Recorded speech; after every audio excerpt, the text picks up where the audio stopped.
공단에서 엄청나게 많은 화학물질을 지금 울산이 쓰고 있는데 그런 물질들이 미세먼지에 다 이제 혼합이 된다는 거죠.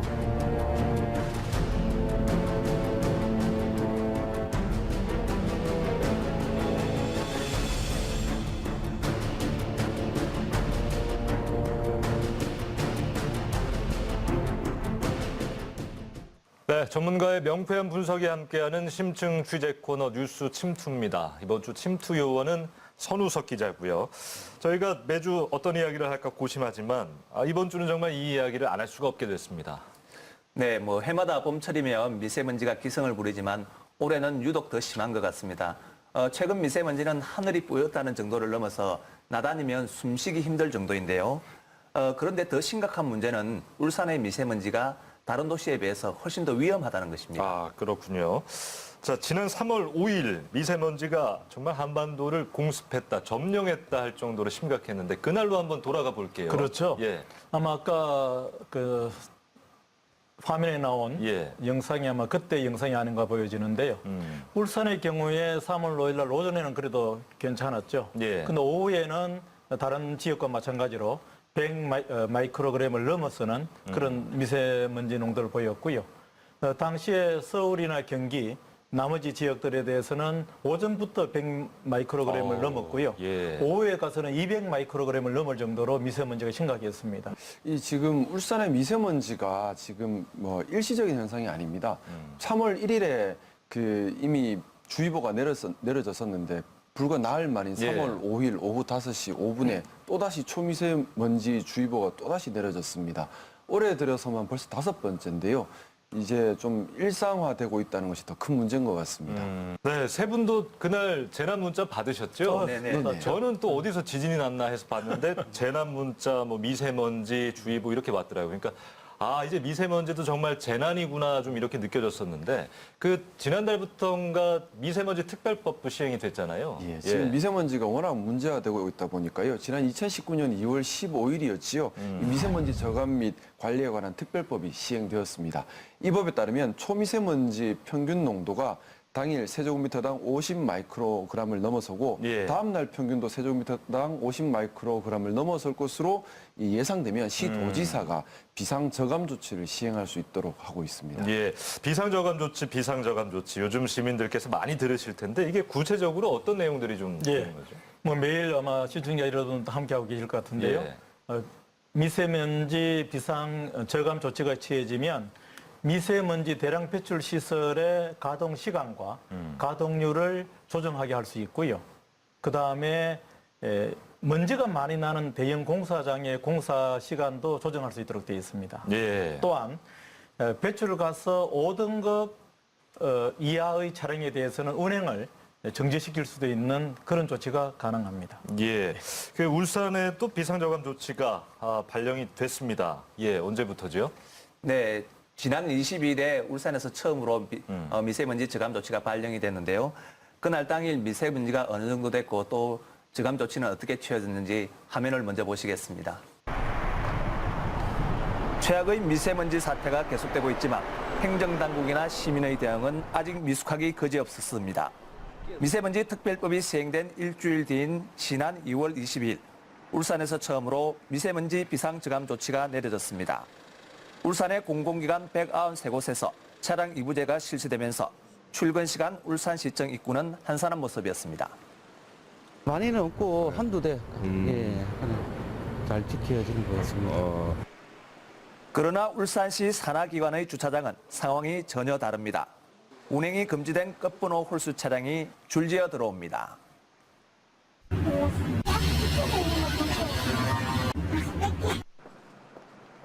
그리로 나가서 저감 조치에 대한 시민의 호응도를 살펴봤습니다. 울산시가 하루 전 마스크를 챙기라고 사전에 안내 문자 메시지를 발송했지만 마스크를 낀 어르신은 별로 없었습니다. 안내 문자 메시지를 받지 못했거나 저감 조치 시행을 모르는 시민들이 많았다는 겁니다. 오늘 못 받은 것 같아요. 그래서 불만이 좀 있긴 있어도 어떻게 스스로들 감수하면서 살아가고 있다 보니까 신경 써야 되는데 마스크는 넣어 다니고 있어요. 근데 왜 안 끼시죠? 그냥 불편해서. 비산먼지가 날리는 도로공사 현장엔 살수차가 바닥에 분주히 물을 뿌립니다. 광급공사는 하루 공사 시간의 절반을, 일반 공사는 30%를 줄여야 합니다.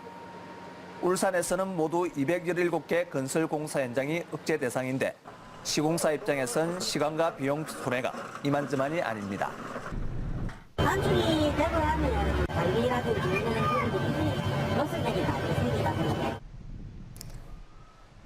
대형 대기 오염 배출 시설 46곳도 가동 시간이 제한됐고 화력발전기 3개의 출력이 80%로 제한되기도 했습니다. 미세먼지 비상저감 조치 시행 첫날 각종 조치가 내려졌지만 그 실효성은 미약한 것으로 나타났습니다. 네, 화면에서 보셨는데요. 공공기관에서 차량 이부제가 시행됐지만은 이것을 제대로 아는 시민들이 없어서 조금 실효성이 떨어졌고요. 또 일반 시민들의 대처도 미흡한 것으로 드러났습니다. 이 때문에 이런 그 조처들이 실효성이 좀 없는 게 아닌가 이런 지적들이 많았습니다. 예, 두 분은 이런 저감 조치 실효성 좀 어떻게 보고 계세요? 네, 우리나라의 그러한 저감 대책이 크게 실효성은 없는 것이다. 아하. 근데 그 이유 중에 하나가 뭐냐 하면 우리나라의 미세먼지의 가장 큰 영향이 중국에서 온다는 거예요. 그래서 지금 여러 가지 이제 조사에서 보면 뭐 중국 영향이 70%다, 많게는 40%다, 아니면 80%다 예. 그런 얘기가 나오는데 그것은 언제 조사를 했느냐에 따라서 차이가 있는 거예요. 그런데 중국의 영향이 가장 많은 시기가 언제냐 하면 겨울과 봄이에요. 예. 그래서 이번에 측정한 것이 가장 정확하다 봐야 되는데 이번에 측정한 내용을 보면 중국의 영향이 80%에 달한다. 그렇기 때문에 중국 문제가 해결되지 않고서는 이쪽에 우리나라의 저감 조치 대책으로만은 부족하다. 그렇게 말씀드리고 싶습니다. 그 차량 이부제를 실시해서 지금 뭐 미세먼지 농도를 낮추겠다 했는데 차량이 거의 다니지 않는 야간 시간대에 미세먼지 농도는 더 높았습니다. 아하. 사실 지금 비상저감 조치의 구체적인 시행안들이 보면 어떻게 보면 중앙정부에서 수도권 기준으로 만들어진 것 같습니다. 우리 울산에 맞는 울산의 특성에 맞고 울산의 효과가 있는 그런 연구가 선행되었는지는 사실 좀 의문스럽습니다. 전국적으로 예. 같은 기준을 맞추다 보니까 우리 울산의 특성이 반영이 덜 되지 않았나 그런 생각입니다. 예.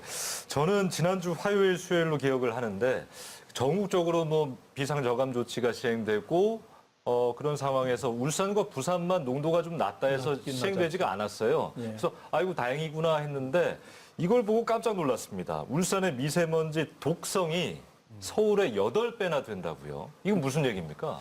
네. 제가 좀 전에 우리 울산은 울산만의 대책이 필요하다고 말씀드렸는데요. 예. 지금 막대 그래프 잠시 보시는 것처럼 이 미세먼지 농도가 세제곱미터당 10 마이크로그램 증가했을 때 사망률 변화를 나타낸 막대 그래프입니다. 고려대 보건과학연구진이 전국 7대 대도시 미세먼지 독성을 조사한 결과 나온 사망 증가율인데요. 울산이 4.9%로 가장 높았습니다. 그 다음이 인천, 부산입니다. 울산, 부산, 인천 다 항구 도시라는 특성이 아하. 있습니다. 예. 그리고 각 도시의 이 석유나 석탄 소비량 순위와도 같이 일치합니다.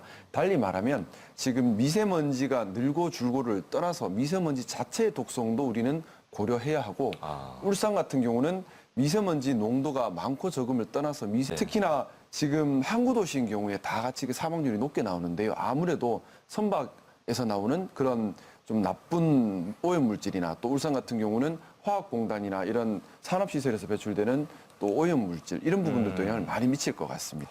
울산 미세먼지가 인체에 미치는 영향을 저희가 좀 더 깊이 좀 알아봐야 될 것 같아요. 예. 네, 뭐 앞쪽에서도 우리 김영규 변호사님이 대기오염 물질에 대해서는 좀 어느 정도 심각성도 제기가 됐고 또 특히 악취 문제는 좀 많이 해결이 되고 있다고 했는데요. 예. 최근에는 이제 울산의 미세먼지로 인해서 또다시 고통을 받고 있습니다. 그래서 울산의 미세먼지의 그 성분과 위해성이 얼마나 되는지에 대해서 좀 더 자세히 알아봤습니다. 울산의 미세먼지는 농도보다는 미세먼지를 구성하는 구성물질에 더 주목해야 한다는 지적입니다. 유니스트가 울산공단 휘발성 유기화합 물질의 변화를 연구한 결과 공단에서 사용하는 화학물질의 영향이 절대적인 것으로 조사됐습니다.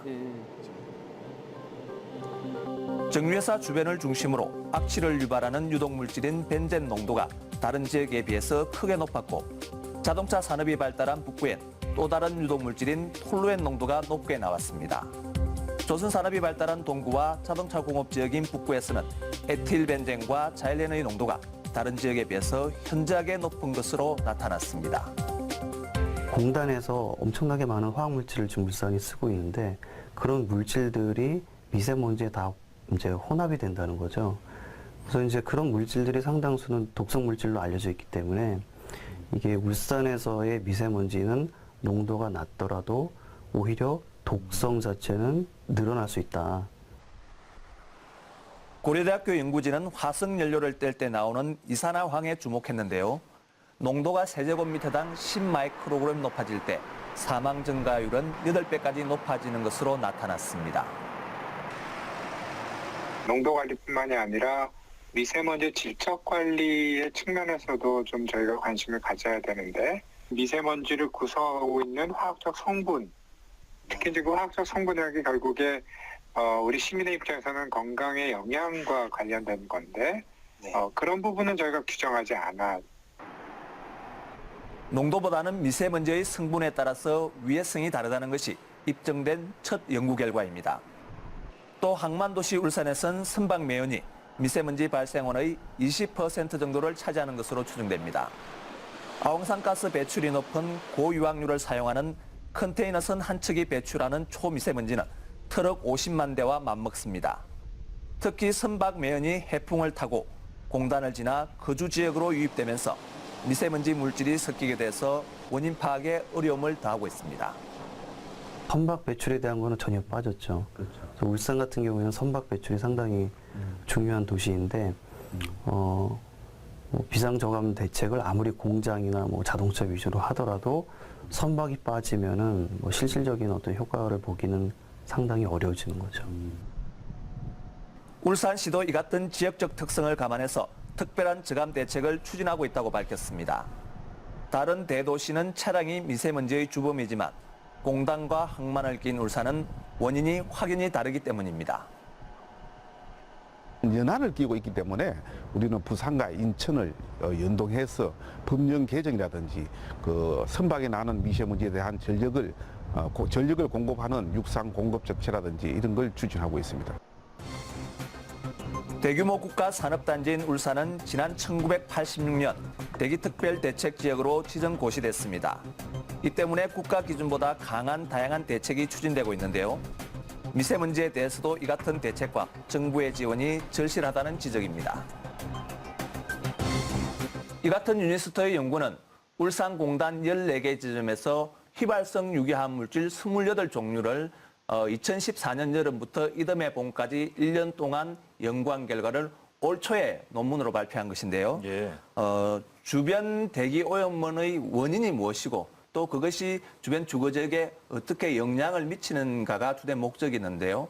그 이후에도 꾸준히 이런 위험 물질을 조사해 보니까 앞서 보신 결과와 비슷한 결과가 나왔습니다. 그래서 유니스터 연구진은 이런 유독성 화학 물질이 얼마나 미세먼지로 변환이 되는가, 전환이 되는가에 연구 초점을 맞춰서 앞으로도 연구를 할 계획이라고 밝혔습니다. 예, 그러니까 시민들은 이제 알고 있습니다. 당장 차량 몇 대 운영하지 않는다고, 공장 좀 가동을 멈춘다고 미세먼지는 해결되지 않는다는 걸 알고 있습니다.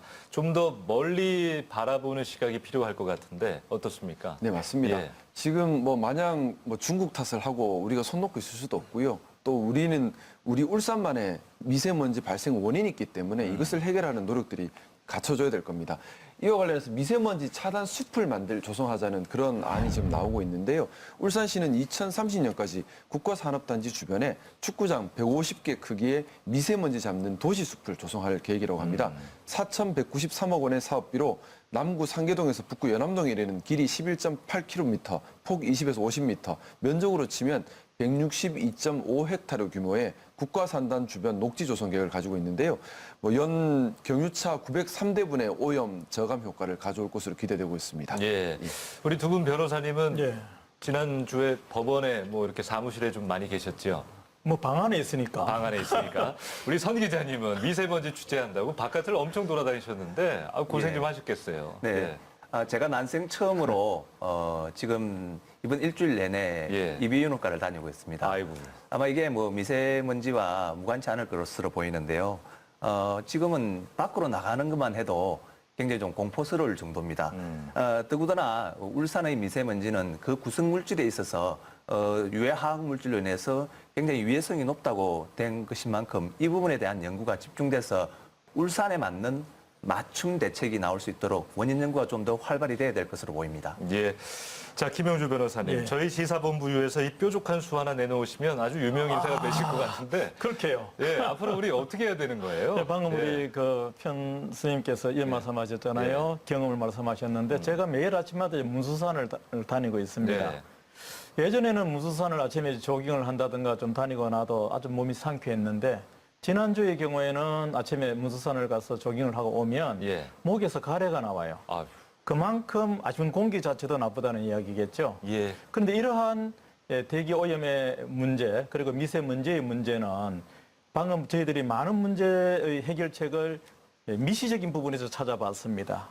지역 공장 문제, 정부 시책 문제를 찾아봤는데 가장 큰 문제는 대기 환경의 변화에 가장 큰 문제가 있다고 보여집니다. 예. 만약에 중국에서 좋지 않은 문제가 온다 할지라도 환경 그러니까 그 공기가 순환이 제대로 이루어진다면 큰 영향이 없거든요. 아하. 근데 지금 지구 온난화로 인해 가지고 대기가 정체되어 있는 경우가 많다는 거죠. 예. 그리고 봄날에 특히 미세먼지가 많은 이유도 그 중에 하나입니다.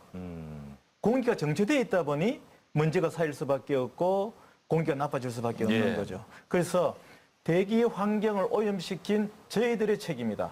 지구인 모두의 책임이라고 봐서 대기 환경을 지구를 어떻게 하면 더 보호할 수 있을 것인가에 우리들이 초점이 맞춰졌으면 좋겠다는 말씀을 드리고 싶습니다. 우리의 모두의 책임이다. 예. 그렇다면 우리 모두가 함께 바꿔나가야겠죠? 예, 잘 그렇죠. 들었습니다. 예. 자, 시청자 여러분과 함께 만들어가는 뉴스 시사본부유 오늘 순서는 여기까지입니다. 저희는 다음 주에 좀 더 새로운 감각과 균형 잡힌 분석으로 여러분을 찾아옵니다. 고맙습니다.